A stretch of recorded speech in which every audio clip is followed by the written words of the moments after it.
The world is bracing for the ramifications from the worst attack on Israel in 50 years. Israel is still reeling from the Hamas terrorist attacks that have killed more than 1,300 people, mostly civilians, including women and children. The retaliation strikes against Hamas targets in Gaza have also resulted in well over 1,000 casualties, according to the Gaza Ministry of Health. Meanwhile, rockets continue to bombard Israel, but are mostly thwarted by the Iron Dome defense system. And the conflict is expected to escalate as Israel will have to rescue hostages kidnapped by Hamas, including several Americans, which will likely involve an extensive ground operation.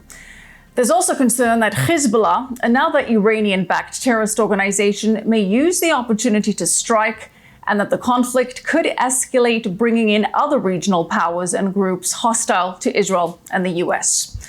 We'll get to discuss the crisis and the ramifications for the global economy is macroeconomic and geopolitical expert Michael Wilkerson. Michael is the founder of Stormwall Advisors and the author of the recently published book, Why America Matters, A Case for a New Exceptionalism. Michael, thanks for joining us. Michelle, good to be with you. Well, Michael, this is a horrible, horrible situation on all fronts that is fast developing. Latest we know is that the Israeli Defense Force has directed all civilians in Gaza City to evacuate. They're dropping leaflets from the sky. They're sending messages on social media, various apps advising them to move south, trying to avoid civilian casualties, urging them to head towards the Rafah crossing with Egypt, amongst other places, warning of significant military activity in the area in the coming days. A sign that a ground operation is imminent, may already be underway to some degree. Now, it's highly likely that as this happens, Hezbollah may seize the opportunity to launch an attack from the north. That is certainly a concern. In the very near term, and I will break this down into various timeframes and various scenarios, but in the very near term, Michael, how do you see this unfolding? Well, we're clearly going to see an escalation, as you mentioned. And I think it's important that we try to understand motive around timing. Why did this happen when it did? Because it impacts what's likely to happen next. So the horrible events of last weekend, it's important just to remember that they happened on Shabbat. They happened at the end of the Harvest Festival on a day when all of Israel was celebrating. Internet was, people would put away their phones, communications were relatively down. The guard was off, and that was not unintentional. That was clearly part of the plan. But more importantly, it happened on the 50-year anniversary of the Yom Kippur War of October 1973. This is more than just symbolic. It's symbolic on all sides. But if you think about, what are Hamas's motives, and we can think about Hamas as really being one of the two main militarized arms of the Iranian government, the Iranian Revolutionary Guard, Hezbollah, Hamas, and Iran itself, we have to recall, formally has called for the eradication of the Jewish state. So the timing is very significant. And what are motives here? So Iran sees two things. Hezbollah sees two things. One, in the near term, which you're speaking of, the opportunity to try to ally the neighboring states.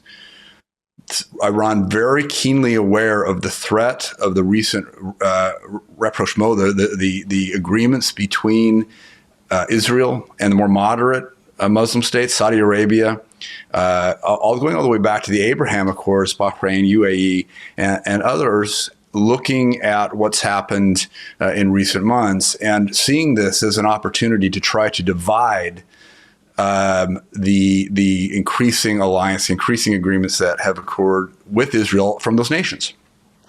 Now, the best way to do that, one way to do that, would be to have the appearance that Israel is overreacting. In other words, to create a view in world opinion that Israel was not acting in proportionality to what has happened, to the atrocities that have been committed by Hamas.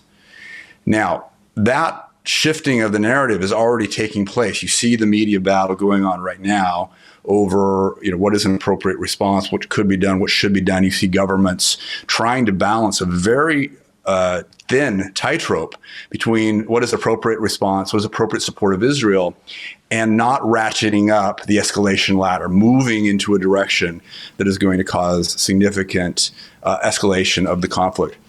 I know you want to talk about near term, so let's focus on that. We can get into maybe. But before we get into that, Michael, I just want to clarify one point. You mentioned some agreements, peace agreements, normalization of ties between Israel and neighboring countries. And yes, we did have the Abraham Accords. Nothing official with Saudi Arabia yet, although there was progress being made to normalize ties between Israel and the Kingdom of Saudi Arabia, at least some recognition of Israel's right to exist, which would be seen as a major blow to the Palestinian cause and certainly to Iran. And that is why the timing of this attack has potentially linked to an effort to derail those talks. But just to be clear, there has not been any formal agreement with the Saudis or even informal agreement as yet. That's right. You're underlining the point I'm making, and you're doing a better job of it by saying what Iran was trying to head off was the formalization by agreement of these discussions. The talks have been going on in the last several months to bring these two nations into a more peaceable state. Correct. And of course, that is problematic to Iran's agenda on several fronts, and also problematic for the Palestinian people who would like to see Saudi Arabia continue to back their cause. But the Saudis have seemingly reportedly been frustrated by the lack of Palestinians' leadership will to finalize or make any progress with any kind of peace negotiations over several decades. That is the bigger picture. That is of big consequence in terms of the broader landscape. But again, I want to bring it back to the very near term, and then we'll broaden out the conversation, and also the very near term in terms of what that can mean for the markets. And yes, this is a humanitarian situation, not to sound callous or cold, but we do want to focus on that angle as well. But assuming this ground incursion happens, what are we expecting over the next 3 days or so, 4 days or so? So the situation is moving very quickly. So I hesitate a bit to be too specific about tomorrow, next day, et cetera, because things will move. But what we do know, believe very firmly, Israel is preparing for a ground movement, which could come imminently within the next few hours. We've also seen in the last several days, several events in the north. We've had some limited missile launches, rocket launches, and other attacks from the north, from Lebanon, from the Golan Heights in Syria. Yesterday, Israel bombed 2 Syrian airfields as the Iranian foreign minister was flying in. Today, over the course of, I believe yesterday and today, the Iranian foreign minister and others met with leaders of Hezbollah, met with leaders of Hamas, and it's pretty clear that they are preparing, let's say, to enter the conflict as well. Now, it's important to note Hezbollah is a much stronger force than Hamas. I mean, it is a larger entity, a more sophisticated organization, militarily, diplomatically, financially, and otherwise. Again, all backed by the Iranians, but it adds certainly complexity.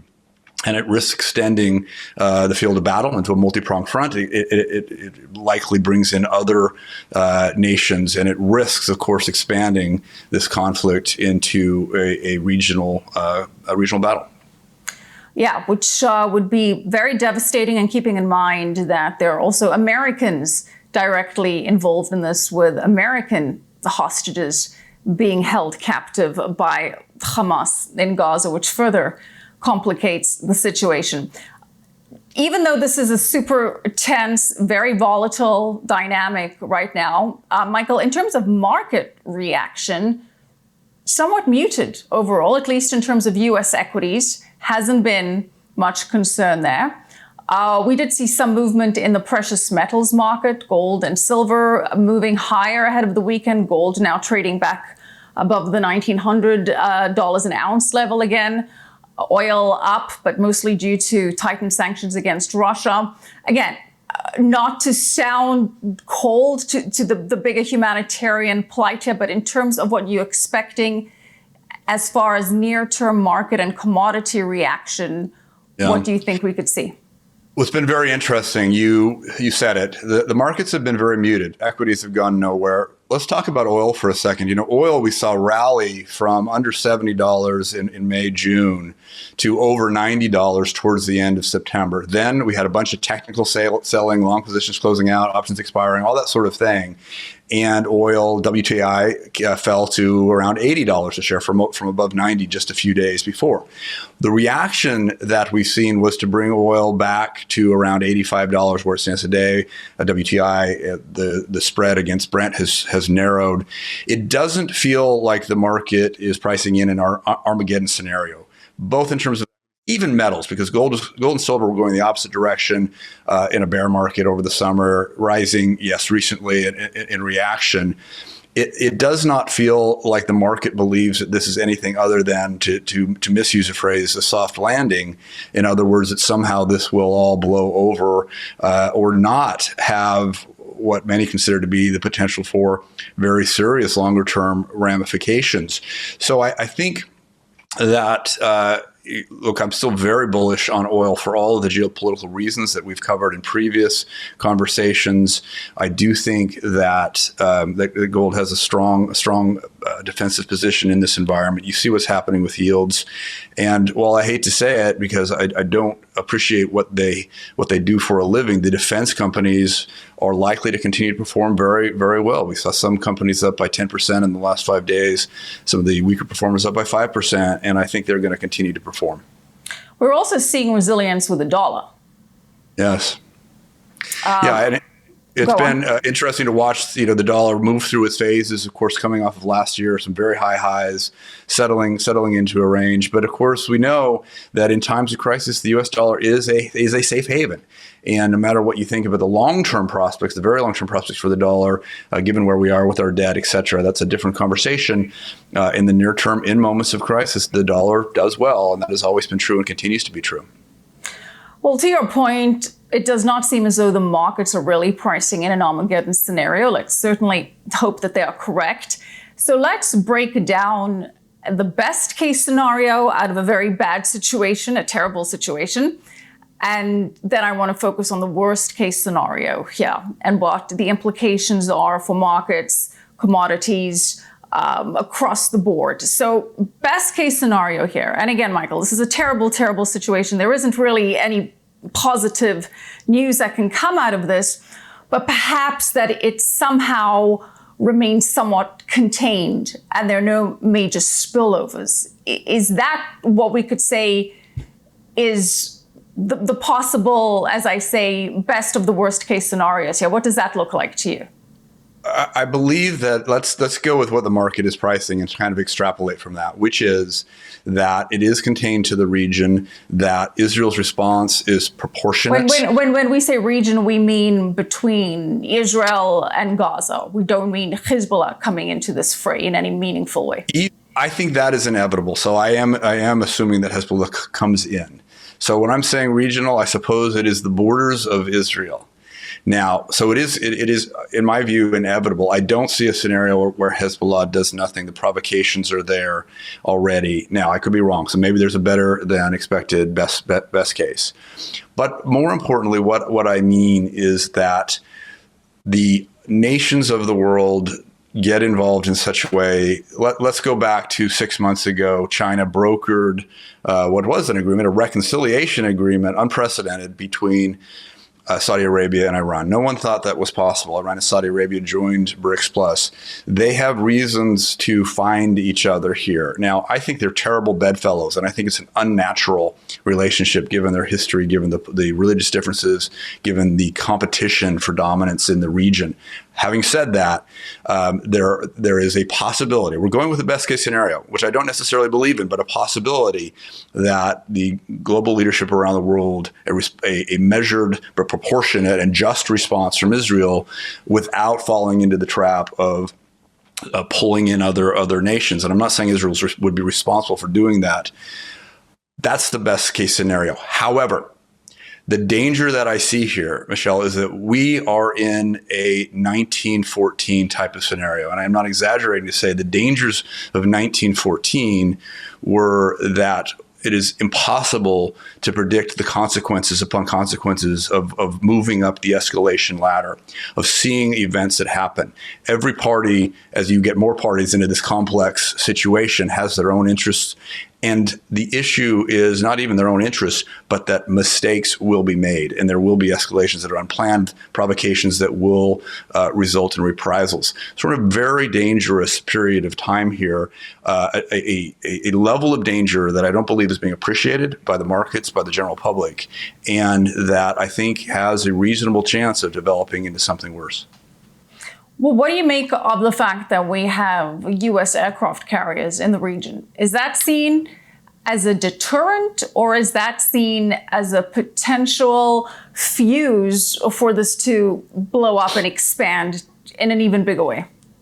So it is what I believe the military calls posturing, with a capital P, posturing, showing strength. I think we would call it virtue signaling, or just trying to send a signal.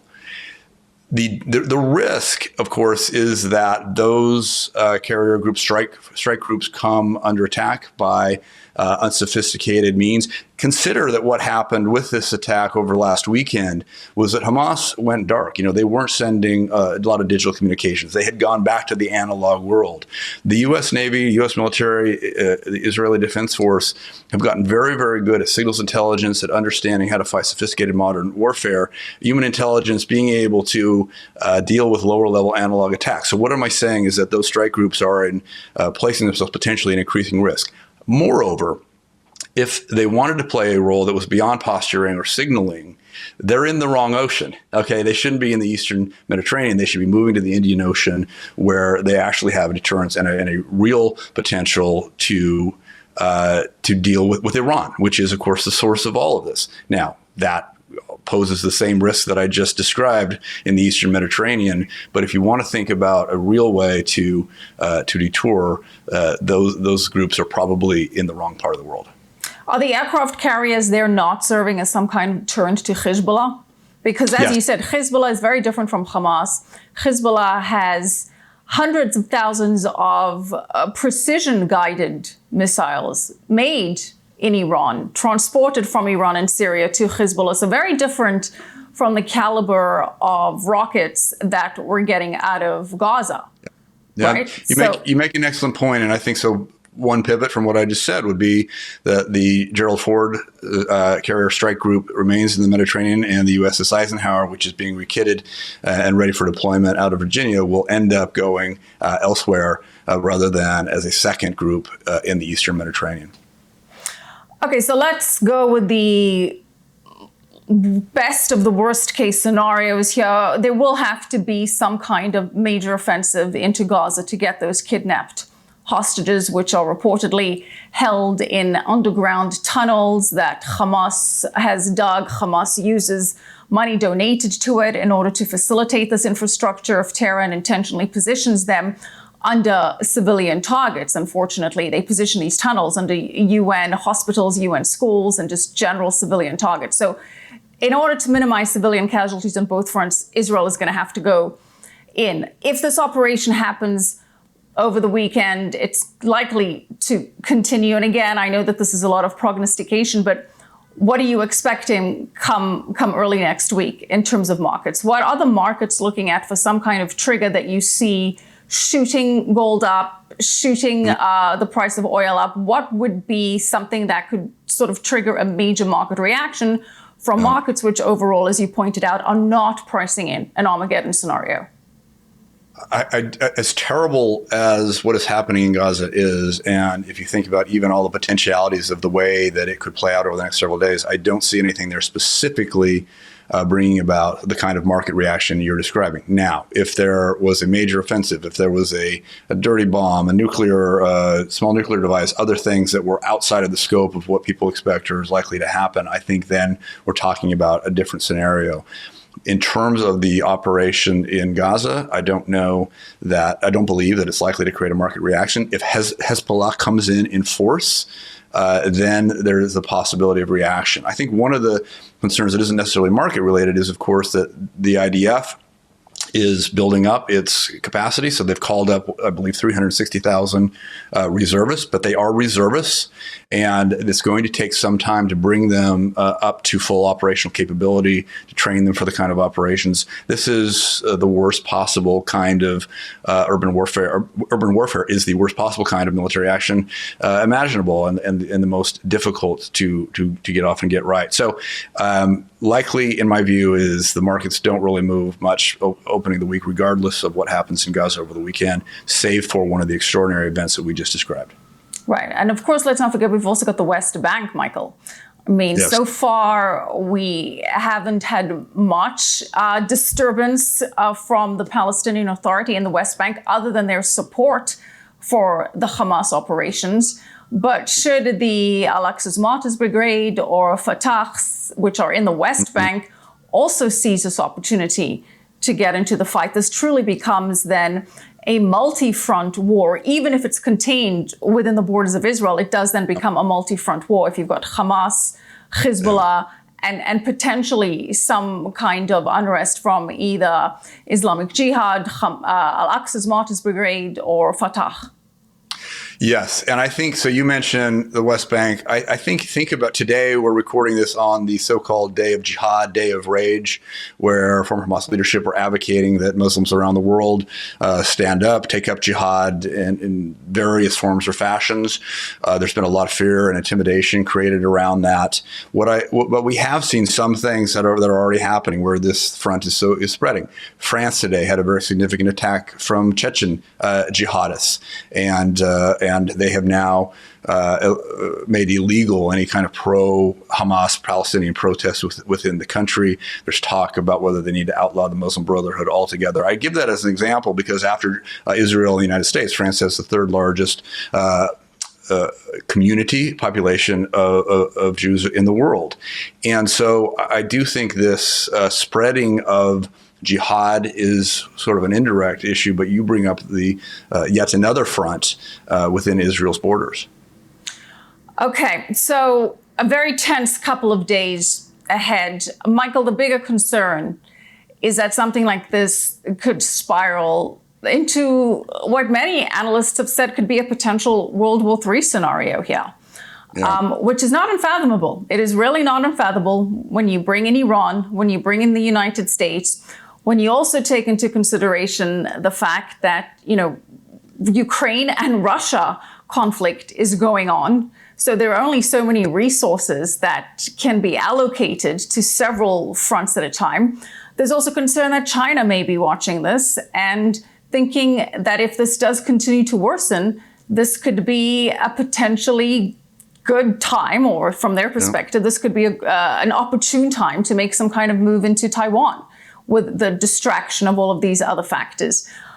Again, not to be bleak here, but help us understand what the worst case scenario could be and how this could, in fact, spiral into something like that. Yeah. So let me come back again to motive, which we started to talk about at the beginning, which is we've already talked about that Iran has an existential motive, fundamental motive for the annihilation of Israel as a state. That is their reason for being. That is policy. It's doctrine. And that is why they fund Hamas. They fund Hezbollah, all those things that are happening.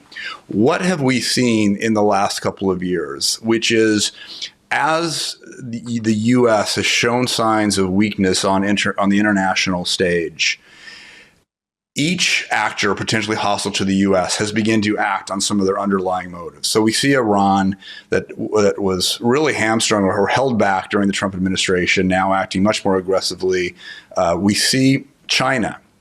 What are China's motives? So China ultimately wants to have the dominant role in the world system. They want to replace the U.S. financially, monetarily, but also politically and culturally. They are not supporters of the liberal Western democracies. They want the CCP to rule and reign forever. Now, they are very smart about this in that they are playing their cards very carefully. They're laying low and letting others take actions for them. But their motives are very clear.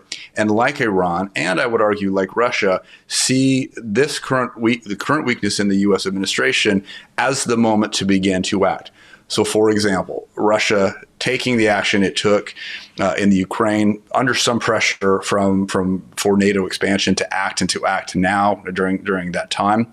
But also note that at the same time, Russia, in addition to the front in Ukraine, have frankly opened up a second front in Africa. How so? Well, we've seen 7 coups d'etats in Francophone Africa in the last 2 years. Each of those have been acted upon, funded by PMCs like Wagner Group and others who are working to undermine, France's influence within that region and to replace it with their own. So Russia taking advantage of the moment, Iran taking advantage of the moment, China taking advantage of the moment. We saw the expansion of BRICS. We saw that that BRICS added Saudi Arabia, UAE, other nations around two BRICS. Now, why? Well, from China's perspective, it was pretty simple. China has only 4% of the world's oil, 4 or 5%. All of the original BRICS had something like 17%. Well, with the expansion of those countries, BRICS Plus more than doubles its oil production capacity. They'll have something like 40% of the world's total productive capacity. So all of these things are interrelated. You have to think about everything that we've seen happening together, including China's overtures to bring Iran and Saudi Arabia closer together. So the worst case scenario is the day of rage, the day of jihad begins to work, and that it begins to work on the minds of the what I've called, whether this is the right name or not, the more moderate Muslim nations. Sympathy begins to shift. It becomes politically untenable for the so-called moderate nations to not back jihad, to not back what is happening with Iran against Israel. We cannot lose sight geopolitically of the fact that Israel is a state completely under siege and has been since its formation. You could put up a map right now and show the vastness of the Muslim nations that have expanded through imperialism, colonization over hundreds of years, and Israel defending a post-sized stamp within this region, its only homeland. So this becomes existential on Israel's side. It becomes theological and fundamental for the Muslims and for the other nations of the world, adversarial to the U.S. system and thus to Israel as the U.S.'s closest ally. The cards could play out that, again, as we talk about with the way this could escalate, that those other nations determine that this is the moment because the U.S. is showing weakness. Well, how is the U.S. weak? Think about it in the following way. The White House has been largely decapacitated from an intellectual capability standpoint. Now the House of Representatives, the lawmaking body, has no effective leader. The horse is riderless at the moment. We have been completely distracted by Ukraine, which I would argue is not, and nor has it ever been, in the U.S.'s core strategic interests, certainly in Russia's, potentially in NATO and in Eastern Europe adjoining states, but for the U.S. it was not. However, Israel is. Well, now we have a challenge of determining how to support Israel when we are weakened financially through the deficits, through the debt, through the support of Ukraine, and a big decision is going to have to be made that are whether to shift from Ukraine to Israel, what to do if more regional players get pulled in. This has potential, Michelle, to get very, very messy very, very quickly.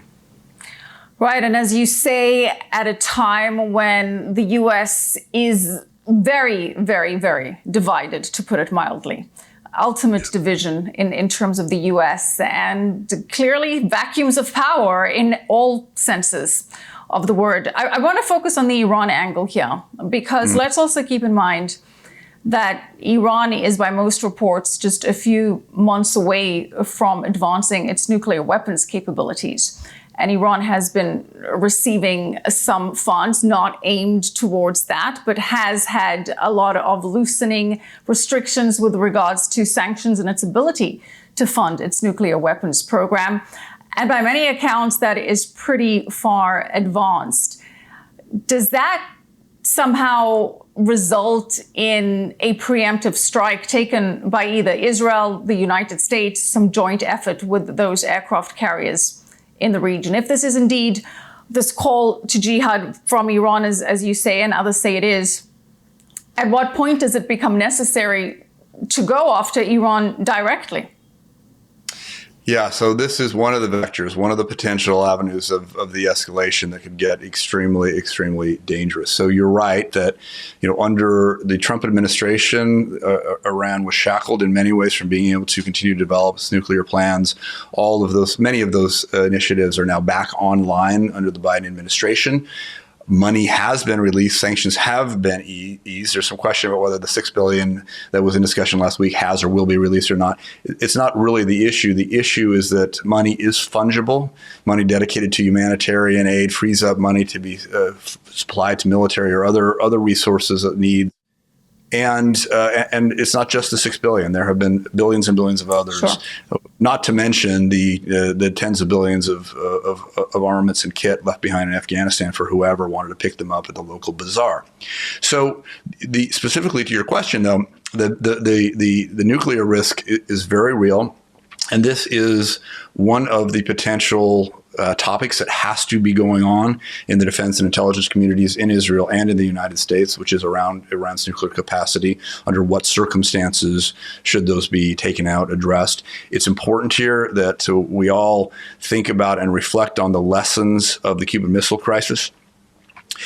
Where we had hardliners in all countries, in Russia, in the Soviet Union, in the United States, and elsewhere, advocating for certain actions that certainly would have brought our nation and the world to the point of nuclear annihilation. And it took cooler hands thinking through diplomatic outcomes to resolve it. I think in this case, we have a similar situation. Iran is, in a way, a two-headed state. You have the secular political power, the president, and all that sort of thing. But the true power is the supreme leader, the religious leaders, clerics, and there are hardliners that are in ascendancy, that are in power, and that are advocating for these more aggressive actions towards Israel, towards the United States. And so, to your question, is that a risk? It is a risk that the U.S., Israel, make a decision to take more aggressive actions against it. I fear that just brings us further and further up the escalation ladder. Yeah, it can only bring us further up the escalation ladder, potentially. In terms of the bad case scenario, maybe not even necessarily worst case scenario, but in terms of things escalating,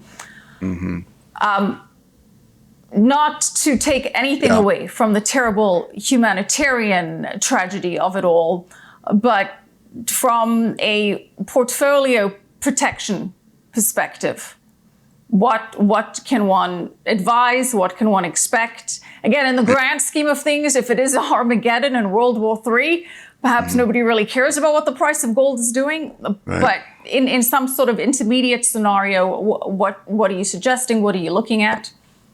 Well, first of all, to frame it, I think the middle case is probably the most likely, or the middle range, because there's no individual case.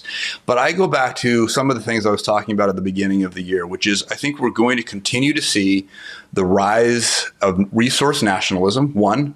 Two, of shifting global alliances and allegiances that we're seeing this year. We've seen it throughout the year. We talked about BRICS Plus. We talked about Saudi Arabia's moves tilting away from the U.S. and towards China, making strange bedfellows with Iran, etc. Those kinds of trends are going to continue. So the rise of resource nationalism, shifting of global alliances, and with that comes an increasing need to really consider supply line security, food security, energy security. The U.S. is rather uniquely positioned in that we have energy security, or at least the ability to get back to it. We have food security. Europe is vulnerable. Much of the Middle East is vulnerable. Much of Africa is vulnerable. And China has a bit of a checkerboard of strengths and weaknesses here. So I think going back to your focus, the focus of your most of your audience would be around thinking about investment decisions, portfolio decisions, how to protect wealth in this time. And I do believe that it is a moment to be more defensive than usual and to think about the implications of the kind of macro trends that I was just describing. Think about in particular, commodities. Think about where global oil markets are. You know, Michelle, we're just one or two accidents or mishaps away from there being a real issue in the global supply chain for oil or gas. seeing, another gas pipeline blown up in northern Europe. We're seeing gas platforms offshore of Israel having to be shut down because of the risk of engagement from rockets or otherwise. None of that has actually moved the markets yet. But what I'm saying is that, again, we've got a depleted strategic petroleum reserve. We've got other issues that, with a couple of more missteps or accidents along the way, could put us in a much worse position. So defensive, thinking about the kind of trends that I just described, and I think the defense companies, the military industrial complex is going to be in business for quite a while. Do you see any role for Bitcoin in a portfolio, a protective portfolio? I do see a role for Bitcoin. It's been in such a doldrum of a market over the last few months. Now, one of the things that's been interesting is to see Bitcoin dominance. In other words, the relative proportion of trading and ownership of Bitcoin and all other altcoins, including Ethereum, really bounce back. And I think what you're seeing is a lot of the speculation and other things that was going on in crypto is being filtered out, and we're coming back to a view of Bitcoin as money, as a hard money alternative. So I absolutely remain bullish on Bitcoin. My greatest concern, greatest fear is that the ideals of Bitcoin, the ideals of being permissionless, of being bankless, of being decentralized outside of the control of government, are exactly the sort of things that governments and regulators despise, and they're very intent on coming after it. So I remain optimistic. I am concerned about, certainly in the U.S., the regulatory environment from the SEC and otherwise. And I think before we could declare victory here, we're going to have to see the regulatory environment shake out in some way. Even getting a Bitcoin ETF fully online, I think, will be a big step. Right. Well, that in itself may actually jeopardize the whole decentralized idea of Bitcoin, having a spot Bitcoin ETF and having Bitcoin custody potentially centralized with some of these big institutional players that arguably Bitcoin is supposed to get away from. But that is a whole conversation for another time, Michael, whether that's actually a good thing for Bitcoin or not. I want to bring it back to the conversation around oil, because as you said, oil is already hitting $89 a barrel just on those renewed sanctions against Russia, given we've got so many significant oil players involved in this market. How do you see oil potentially impacting what we can expect from the Fed? And again, this is in the better of the worst case scenario. If things are somewhat contained to the region, but we still expect some kind of move upward with oil, how does it start to impact the Fed, if at all, in its fight against inflation? Yeah.